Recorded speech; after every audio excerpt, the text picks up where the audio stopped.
Okay, so the aim of this lesson is to complete a page of work of others, also known as a product analysis. So on the screen in front of you, these are some reasons as to why we complete a product analysis. It helps to give us inspiration for our own design ideas, helps us to understand how a product actually works, also can help us understand how products are made. You might have to do an additional bit of research to discover this and find this out, but that's absolutely fine. If that's where a product analysis takes you, then great, gives you an even better understanding. It can also help you to evaluate problems with existing products. So what problems do they solve? i.e., are they a storage solution? Do they provide ambient lighting for people who suffer with stress? Or are there any problems with the product itself that maybe you could look at improving? And finally, we can use this to help plan a future research plan if you haven't got that far in the NEA. But at the moment, I know that some of us have. So this is what we're going to do. You're going to find a product that you want to analyse. So this can be a product that's on the internet, it could be a product that's in the classroom, it could be a product that you have in your home. It really doesn't matter as long as the product is relevant to what you want to design and make. So i.e., if you want to design and make a lamp, I highly suggest you analyse a lamp. If you want to design and make some piece of storage, I highly suggest you analyse a piece of storage. And again, these things can either be found on the internet or it could be something that you have in front of you. To analyse them, we're going to use Access FM, and we're also going to write a conclusion once we have completed the overall analysis of the product. And the conclusion is really important because not only can it be used to help summarise the most important things that you've found, but it can also help provide your overall view of the product. So what you really like about it and what you think really should be improved and what you don't like. And that's called an evaluation, and that's a big part of our mark scheme. So we need to make sure that we do get a conclusion on the page. So Access FM, this should be embedded in your brain by now. We've done this so many times, but I'm going to do a quick run through as to what all these things actually mean. So aesthetics. Aesthetics relates to what the product actually looks like. So that could be the shape, theme, colour, but again, do you actually like it? You can add your own opinions in at this point. You don't have to leave your opinions for the conclusion. You can state whether you actually like the aesthetics or not, and then explain why. Consumer. Who is it designed for? Why do you think that is? Age, gender, social groupings, if that matters at all. So that can play a big part in the analysis. Who is it actually for and why? It could be for a specific target audience or client, and then you can specify why you think that is. So for example, if you're analysing bike storage, the target audience for that would be bike users or commuters, people who commute using basic transport, so i.e. bikes. Cost. Now this one isn't the most important, so if you feel that cost is not relevant to you, you don't need to add it, and I can't stress that enough. So cost relates to how much did it cost to actually make, as well as how much does it cost to buy, and is it actually good value for money. So what people often do here is they'll go cost $9.99 and then they'll just leave it. Okay, that's great, that's the cost. You've told me a statement then, you've told me how much it is, but why is it $9.99? Is it because it costs like £4 to make and they want to make a lot of profit? Is it because it's for people who don't have much income, etc.? So you don't have to analyse cost if you don't think it's relevant to you, but of course you're more than welcome to. Environment. Is the product good for the environment? So that could link to, do you think much waste was produced whilst it was being made? Is there loads of unnecessary packaging? Does it take a lot of transport? I mean, does it have to move around a lot before it actually gets to the end user's home? Can parts be recycled? Is it easy to repair, etc.? Now again, environment might not relate to you in your project, and that's absolutely fine. If you think environment isn't that important, if you're not actually that worried about sustainability, you don't need to add it into your product analysis if you don't want to. Obviously, if you're focusing on creating an environmentally friendly product, then yes, I would highly suggest you look at environment. Now, size is one of the most important ones. because the size of the product will help you to really understand the size of your product, so how big you're going to make your thing, whatever it is. So this obviously relates to how big it is, so the dimensions, but it can also relate to the weight. How much does it actually weigh? Is it a comfortable weight? Does it take more than one person to carry around? So this is really level 7 stuff here. Also, is it comfortable to use? That also relates to the size. So i.e., if it takes more than one person to move it around, if you are living in a place on your own, if you need to actually move this product, how are you going to do it? That's really awkward, isn't it? So it's thinking about things like that. Is the product actually comfortable to use, as well as is it easy? And again, you can add your own opinion. Would you change the size? If it is a bit too big, would you maybe make the product so it's collapsible or foldable, so it's better for not only transportation, but maybe also storage? Safety. Is the product safe to make and use? Why do you think that is? Yes, we all know corners should be rounded, there should be no sharp edges, there should be no splinters. We all know this. Obviously, you can write that down, that's absolutely fine, but think beyond the box. Should there be safety instructions that go with this product? Does there need any form of insulation to make sure wirings and etc. are fully covered? Does it need a UK plug socket? Can it be made even more child friendly? So avoid just the whole it shouldn't have sharp corners. Yep, of course you can write that down, but think a bit more beyond that if you can. Right, these final two are the most important. Function. What does the product actually do? Are there any extra features? What else could it do? Okay, so for function, this should be like one of your meatiest analytical points. So when I say what does a function do, if you're going to analyze again a lamp, I'm just going to say a lamp for an example. What does it do? It provides light. Brilliant. But what type of light? Is it a light that's suitable for you to do homework in it? Is it ambient lighting, so it just creates a nice calm setting? What kind of bulb does it use? Does it use a bayonet? Does it use a screw bulb? What wattage is that bulb, or what wattage could the bulb be? How does it turn on? Is it a switch? Is it a plug? Is it USB? Is it a Bluetooth or a smart lamp thingy-majig? All right, so you have to really think about, what does this product do? What are those extra features? Does it disassemble? That's also a function. The function relates to everything that the product you're analysing actually does. Does it sit on the floor? Does it sit on a table? Does it screw to a wall, etc.? So this should be one of the meatiest things that you're actually analysing, because in my opinion, function, no matter what you're designing or doing, function is the most important. Manufacture. What is it made from? How do you think it was made? Could and would you use the same process? So this one will be quite tricky for some of us, because we might not have a really good idea as to what it's made from, especially if you've got a photo off the internet and it doesn't come with much information, or if you're analysing a product at home and it doesn't exactly have a label that says I'm made out of acrylic. You might not know what it's made from, and that could be really difficult. So this is where you just really think, right, well, I know it's made from a polymer. I'm going to write that down. So it's made from a polymer. You can then start adding some assumptions. So for example, it uses electrical appliances. I'm going to assume that it's made from a thermosetting polymer, because I know that those do not change shape if a heat is applied. So I know they're sensible and suitable for electrical products. And if you're sat there thinking, I have no clue what you're on about, miss, use a textbook to help you. Look at materials in the textbook. Don't read through them, just skim through them. Look through the properties and their uses and see which ones might relate to the product that you're analysing.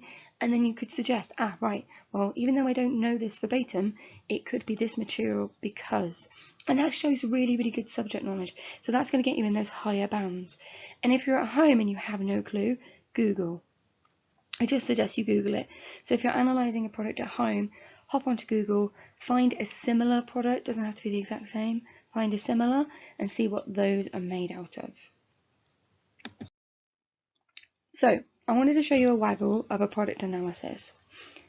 This isn't a complete product analysis, Year 10, this is just the beginning of a product analysis, because when you finish this, this is going to be a large chunk of writing, and I'm not going to lie about that, you're going to write an awful lot, but I think there's ways that we can lay this out to not reduce the amount of writing, but make it easier to actually write about.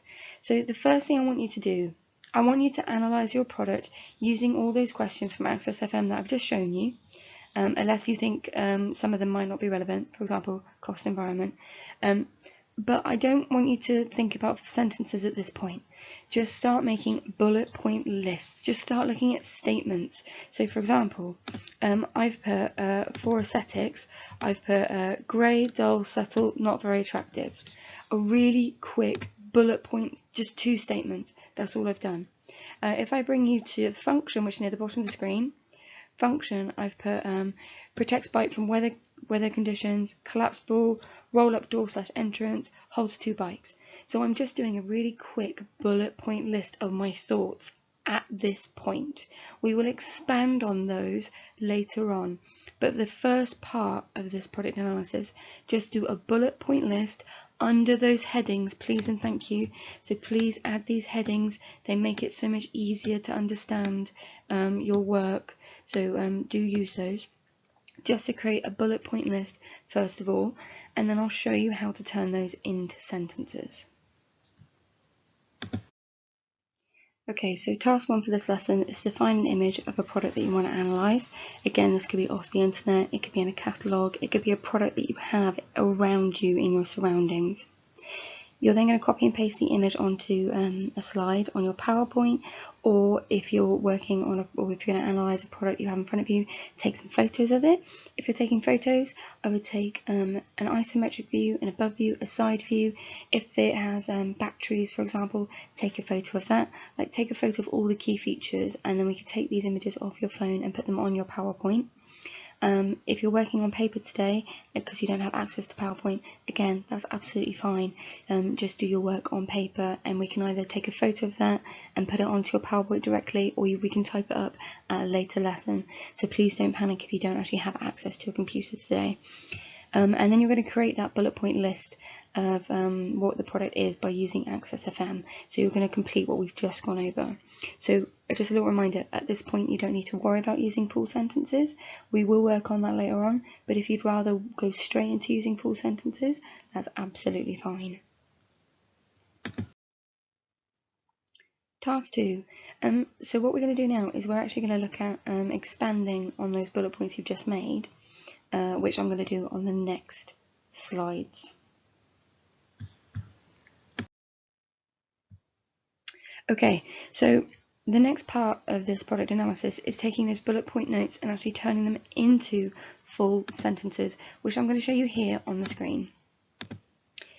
Now, if you cast your mind back, the 2 bullet points that I had previously for aesthetics was the fact that the product is grey, subtle, and it's not very attractive.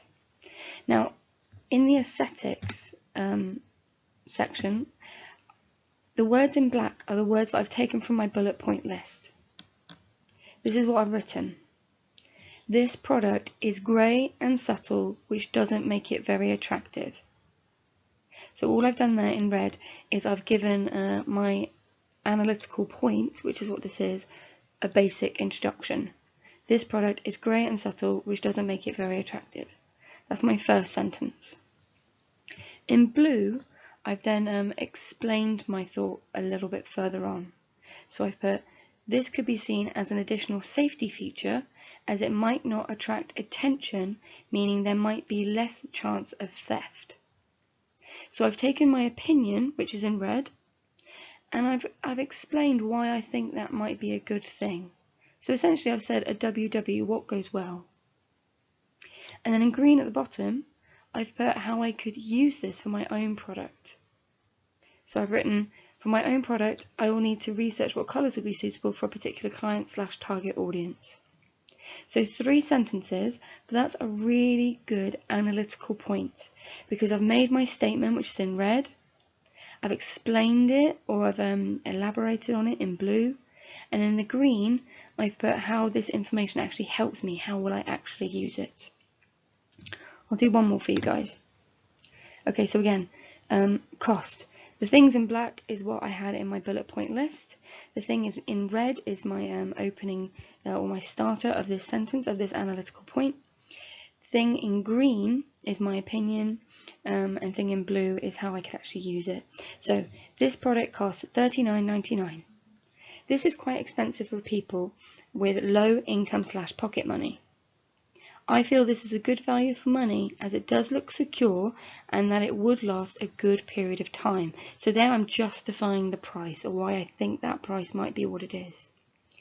I would want my product to be affordable for those with low income, as at this time I would like to aim my product at students who I know don't have much disposable income. So at this point I'm thinking of making my product for students, but I haven't necessarily stated that straight away. I've suggested it, and that's absolutely fine. So this is how you can turn those bullet points into full sentences by expanding on your statement to make it into a full sentence, explaining what your statement actually means, so why you think it is, and then adding your own opinion if it is relevant. Now there's one more way you can lay this out which can reduce your writing ever so slightly, and I'm going to show you that on the right hand side of the screen. So I'm going to start with the aesthetics first on the right hand side of the screen. Grey, dull, subtle. Those were my bullet point lists that I made earlier on. And then all I've done is I've just done an explanation to expand on those points. And I've written, not very attractive overall, but I don't think the appearance will play a huge part in the overall design, as function is more important. The lack of colour could be seen as a security feature, as it might reduce theft. So essentially there what I've done is I've put in my own opinion, and I've explained those grey, dull, subtle points very briefly. So this is a good level, maybe 5 or even to 6, depending on how many things you actually analyse. But it is less writing.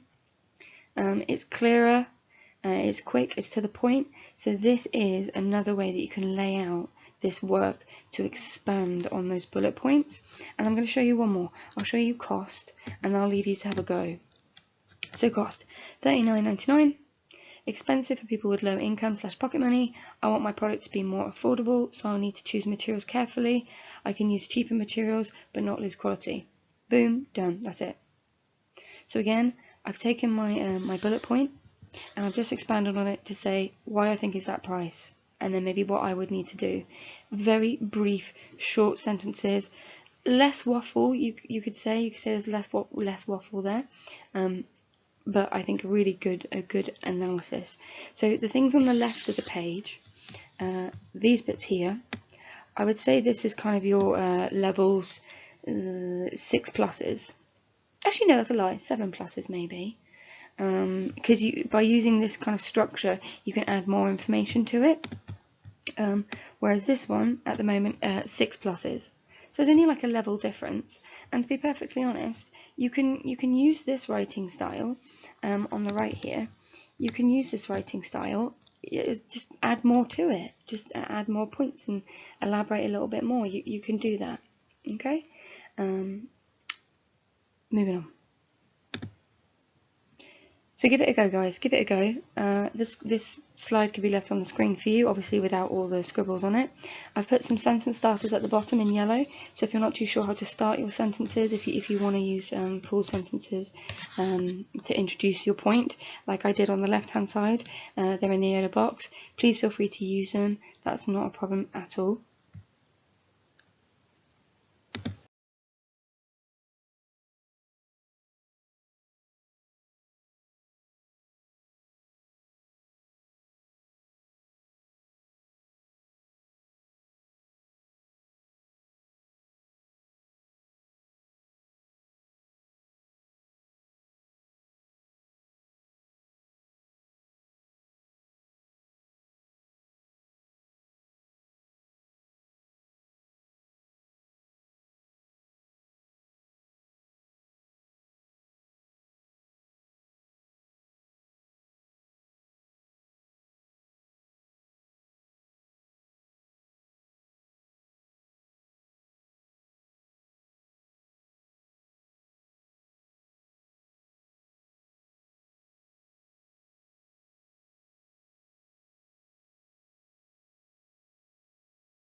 Okay, so task 3, this is the final task.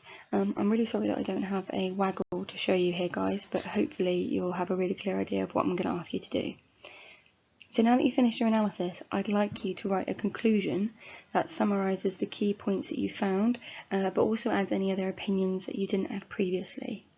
So in the white box on the screen, this is what your conclusion should include overall. So thumbs up, overall, do you like or dislike this product and why? So overall, I like the product because. Overall, I don't like the product because. Nice and simple. Next to it, with the brain gears, what have you learned from looking at this product? So is there anything that made you go, oh yeah, actually no, I'm gonna look into that mechanism. That's quite useful. I like that rotary mechanism there. It might not be that specific example. It could just be by the way they've used colour. It could be by the way they've used shape. It could just be the overall function. But what have you actually learnt from looking at this product, if anything? How might it help you with your designing and making? So similar to what you've learnt, but here you could think about what could you research next? So has this inspired you to think about additional research? For example, do you think you want to look at materials from this point? Again, going back to the mechanism, is there a mechanism that's being used and you want to really find out what that is, etc. And then finally, with the blue pointy finger, what key pieces of information have you learnt from doing this page? So this is quite important. So this is where you go back and you read through your analysis. So read through the work you've just written, get it back in your mind. What is the most important thing you've actually analysed or you've discovered? So that might be in function perhaps, it could just be the aesthetics, but what is the most important part of Access FM that you think is hugely relevant to you and what you want to do? And again, this is all your own opinion, you can't be wrong, it's all your own opinion. It is going to be a chunk of writing. You can use the system we've used previously. So for each of these little questions that you've got to answer, you can do some bullet points and then expand on them using the exact same technique that we used earlier on. That's not a problem, you can do that. And then if you want a little bit of help, again below in the yellow box, there are some sentence starters that you can use. So if you're not exactly too sure how to word your thoughts and how to lay it all out, here are some sentence starters you can use. And we're not going to just leave this year 10, we are going to come back to this. So when I'm back in school next week, when we're all back, we will come back to this page and I'll review everybody's work, what everybody's done, and then I'll generate some whole class feedback so that we know what we've done well and where we can improve as a class. Now, if you're working from home, please remember to bring this stuff in. Please don't leave it at home. This is going towards your GCSE, guys. This is going towards your NEA. This is 50%. So please bring it in. Even if it's on scrap paper, I really don't mind. Bring it into school. And guys working at school, you can work directly on your PowerPoint, which should be on Teams. You can start a new PowerPoint if you need to. But don't forget to save your work. Don't forget to save it. Alright, so I know I'm not on a live call with you today, but if you have any questions or concerns, yeah, you can email me, you can contact me through Teams by putting a message in our channel, and I will do I will be available to answer any questions. Alright guys, I hope that all makes sense. Good luck and have a great day, and a great weekend when it arrives.